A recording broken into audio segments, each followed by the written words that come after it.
أعوذ بالله من الشيطان الرجيم بسم الله الرحمن الرحيم الحمد لله والصلاة والسلام على رسول الله وعلى آله وصحبه أهل الله السلام عليكم ورحمة الله تعالى وبركاته. نعم fídíò àwọn afáwa kan tí wọ́n ju challenge síta so ó kàn mí lára ní alẹ́ àná àmọ́ àsìkò tí ó kàn mí lára sí ni so ilẹ̀ ti ṣú púpọ̀ then a tún lọ ṣe ọ̀rọ̀ Nàìjíríà so kò jẹ́ ráyè lánàá rárá mo ti wá dá lánàá pé pẹ̀lú ògo Ọlọ́run láàárọ̀ yìí so in fèsì níwọ̀nba díẹ̀ sí ọ̀rọ̀ náà so nǹkan mẹ́ta ni mo kàn fẹ́ pé àkíyèsí wa sí so alákọ̀ọ́kọ́ àwọn afá jẹ́ kó yé wa ń pé mo lo ẹ̀kọ́ púpọ̀ nínú fídíò mi tí mo ṣe so tó bá jẹ́ sí pé ẹ̀kọ́ náà la lò ń bẹ̀ alhamdulillah so a fi sín àwọn afá wa jẹ ni nítorí pé kí ni fídíò tí mo sọ̀rọ̀ lórí ẹ̀ lè a rí pé àwọn náà lo ẹ̀kọ́ ń bẹ̀ púpọ̀ látara wípé ọmọ kí ó tí ó bá tó bẹ́ẹ̀ tí ó lè wá ṣàlàyé òdo àfá rẹ̀ so àfá rẹ̀ tí ń bẹ́sìn jẹ́ àfá rẹ̀ olódo ni so gbogbo ẹ̀kọ́ bẹ́ẹ̀ táwọn náà lò lèmi náà lò bó ṣe jẹ́ sí wípé ṣojú àwọn èèyàn wọ́n rò pa àfá àrùn so àmọ́ ọ̀rọ̀ tá a bá fi wọlé ni wípé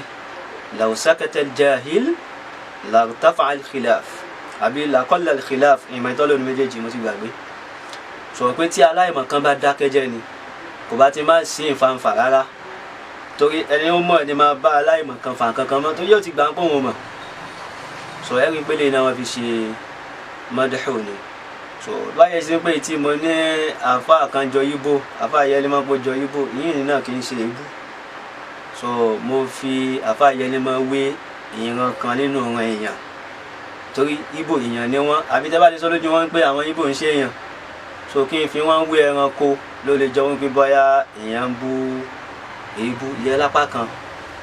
ìyẹn òun kéré nú ọ̀rọ̀ tó wà nílẹ̀. Ẹlẹ́ẹ̀kejì mo rí kọ́mẹ́ǹtì àwọn èèyàn wọ́n ní àdọ́gbọ́n gba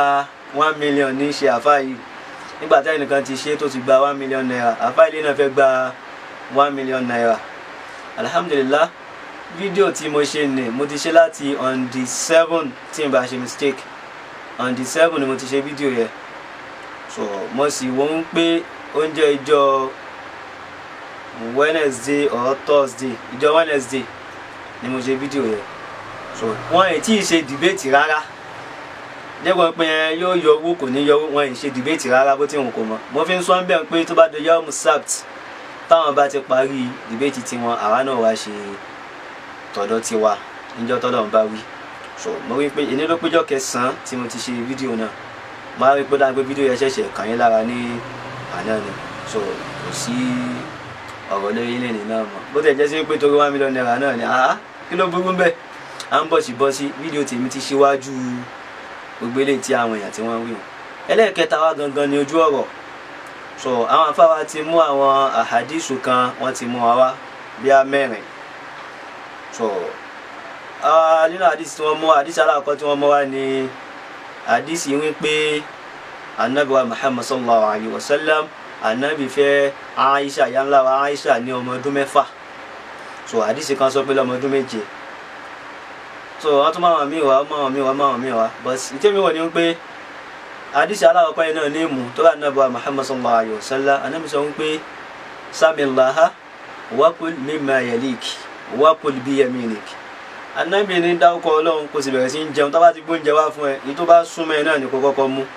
so nípa àdísì náà ni wọ́n kọ́kọ́ mention kó wá dé pé mo wá ń ṣẹlẹ̀ ti àdísì ẹ̀rọ lọ mí tó wá ń parí àbómi tó wà láàrin káàkọ́ bẹ̀rẹ̀ láti ibi tí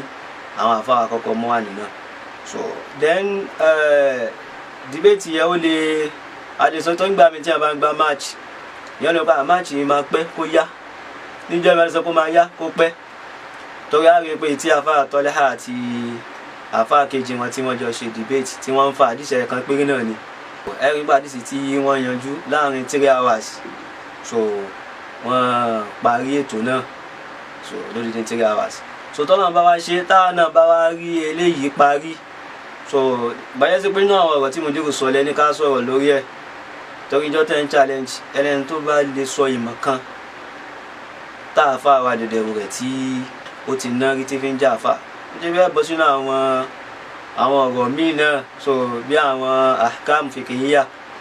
so máa ń pa àwọn hadith náà ni so bọ̀ kò sí problem bọ̀ nínú àwọn hadith tí bàbá Mudiru Markaz tó kó jáde bákan náà ẹ̀yẹ́ kẹ́mi náà kó mẹ́ta wá so kẹ́yìn náà mẹ́yọ̀ kan bẹ̀ tó bá tẹ́yìn náà bá fẹ́ nínú mẹ́tẹ̀ẹ̀ta alákọ̀ọ́kọ́ òun ni hadith wípé oòrùn a máa lọ forí balẹ̀ lábẹ́ àlẹ́ àràṣí síwájú kó tó yọ so tí Abu Zarri al-Ghifari tó gbà wá pé anabi wa Muhammad sallallahu alayhi wa sallam pé anabi sọ pé atadira ayna tazhabu shams ìrẹ́ Abu Zarri ǹjẹ́ o mọ ibi tí oòrùn torí tó ń lọ ẹ̀ o mọ ibi tó oòrùn yẹn ń lọ ìyẹn ni Allah wa rasuluhu a'lam báyọ̀ sí àwọn sàhábà náà ń tọ́lọ́ wọn bá wí tó yíṣẹ́ bá wí náà ni wọ́n tẹ̀lé wọn náà wọn mọ ibi tó oòrùn lọ òun ṣáà pé oòrùn yọ ń bí wọn lọ́wọ́ wọ̀ síbi ni so anabi wa sọ wípé ibi tó ń lọ ní wípé o inna tazhab litasjuda tahta al-arsh aw inda al-arsh so òun yẹn lọ láti lọ forí balẹ̀ lábẹ́ al-arsh ni yẹn jẹ́ hadithu alákọ̀ọ́kọ́ hadithu ẹlẹ́ẹ̀kejì òun ni ti Anas bin Malik yẹn náà wà ní Sahih Bukhari ń pé kana an-nabi sallallahu alayhi wa sallam yatufu ala nisa'ihi wa unna yawma'idhin tis'un pé anabi a máa rọ kiri ká gbogbo àwọn ìyàwó rẹ̀ gbogbo wọn pátá ní òwọlé tọ̀ níjọ́ tá a sì ń wí o anabi àwọn ìyàwó rẹ̀ ń jẹ́ 9 anabi ò sì wọlé tọ̀ gbogbo wọn kọ́dà rí náà àwọn àfáà tó sọ pé agbára tá anabi ní agbára èèyàn 40 ní kó rọrùn bẹ́ẹ̀ kankan so eléyìí jẹ́ àwọn àdìsí méjì látọ̀dọ̀ tèmi náà so ìbá tún fi nǹkan kan àmọ́ ẹja fi lọ lórí méjì yẹn náà so tọ́nà bá ṣe táyé bá wà so a mú àwọn àhàdìsù wọ̀nyí so a sọ̀rọ̀ lórí rẹ̀ kọ́lọ́kọ́ dákùnrin kó gbà fún wa so ibi tá a bá ti wá fẹ́ ṣe ìjọ tá a bẹ́ fẹ́ ṣe so kájọ sọ àsọyépọ̀ lórí ẹ̀ kọ́rọ̀ àjọ yíra wa lórí eléyìí ni so kọ́lọ́kọ́ wà pẹ̀lú wa máa fi nọ́mbà mi sínú fídíò tí mo ń ṣe so WhatsApp nọ́mbà so ká lè jọ ráyè jọ sọ̀rọ̀ ká jọ yanjú ẹ̀. Assalamu alaikum warahmatullahi ta'ala wabarakatuh.